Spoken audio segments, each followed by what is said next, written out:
நெல்லையில் தமிழரின் பண்பாட்டை பறைசாற்றும் பொருணை அருங்காட்சியகம் இன்று முதல் பொதுமக்கள் பார்வையிட அனுமதி அளிக்கப்பட்டுள்ளது. இதுகுறித்தான முழு விவரங்களோடு இணைகிறார் செய்தியாளர் நாகராஜன். நாகராஜன், வணக்கம். இது குறித்தான முழு விவரங்களையும் பதிவு செய்யலாம்.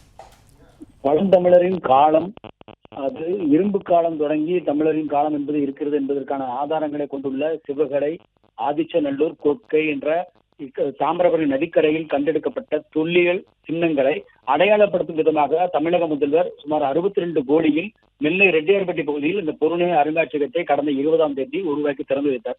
இந்த அருங்காட்சியகம் திறக்கப்பட்டாலும் இன்று முதல் தான், அதாவது இந்த 23ஆம் தேதி முதல் மக்கள் பார்வைக்கு அனுமதி அளிக்கப்படும் என மாவட்ட ஆட்சியர் அறிவித்திருந்தார். அந்த அடிப்படையில் இன்று காலை 10 மணி முதல் மாலை 7 மணி வரை பார்வையாளர்கள், அதாவது பொதுமக்கள் பார்வையிடலாம் என்று சொல்லப்பட்டிருக்கிறது. ஏற்கனவே தமிழக முதல்வரும் பழந்தமிழரின் பறைசாற்றக்கூடிய இந்த சின்னங்களை பார்வையிட மக்கள் குடும்பமாக வர வேண்டும் என்று கோரிக்கை விடுத்திருந்தார். அந்த அடிப்படையில் இன்றும் மக்கள் வருவதற்கான ஏற்பாடுகளை மாவட்ட நிர்வாகம் பேருந்துகள் மூலமாக சேவைகளை ஏற்படுத்தியிருக்கிறது. குறிப்பாக நெல்லை சந்திப்பு பேருந்து நிலையத்திலிருந்தும் புதிய பேருந்து நிலையத்திலிருந்தும் இந்த ரெட்டியார்பட்டியில் இருக்கக்கூடிய இந்த அருங்காட்சியகத்துக்கு வருவதற்கான ஏற்பாடுகள் செய்யப்பட்டிருக்கிறது.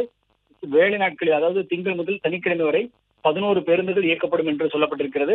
கூடுதலாக ஞாயிற்றுக்கிழமை நாட்களில் கூடுதலாக பேருந்துகள் இயக்கப்படும். அதே போல செவ்வாய்க்கிழமை இதற்கு விடுமுறை என்றும் சொல்லப்பட்டிருக்கிறது.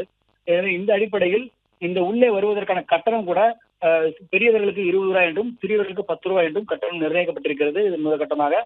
அதே போல உள்ளே சென்ற பிறகு உள்ளே அவர்கள் முதற்கட்டமாக அந்த ஒரு சிறிய தியேட்டர், மினி தியேட்டர் இருக்கிறது. அந்த தியேட்டரில் உள்ளே என்னென்ன பொருட்கள் இருக்கின்றன, 3 தொல்லியல் தளங்களிலிருந்து கிடைக்கப்பட்ட பொருட்கள் என்னென்ன, அவை எங்கிருந்து போய் சென்று பார்க்கலாம் என்ற விவரங்கள் சொல்லப்படுகிறது. அதற்கு கட்டணம் எதுவும் கிடையாது. ஆனால் அதுக்கு அடுத்ததாக 3D 5D தியேட்டர்கள் இருக்கின்றன, மினி தியேட்டர்கள். அதில் பழந்தமிழரை சின்னங்களை சொல்லக்கூடிய, கதைகளை சொல்லக்கூடிய காட்சிகள் காட்சிப்படுத்தப்படுகிறது. அதற்கு கட்டணமாக 25 ரூபாய் மொத்தமாக ஒரு நபருக்கு என்று சொல்லிக்கப்படுகிறது.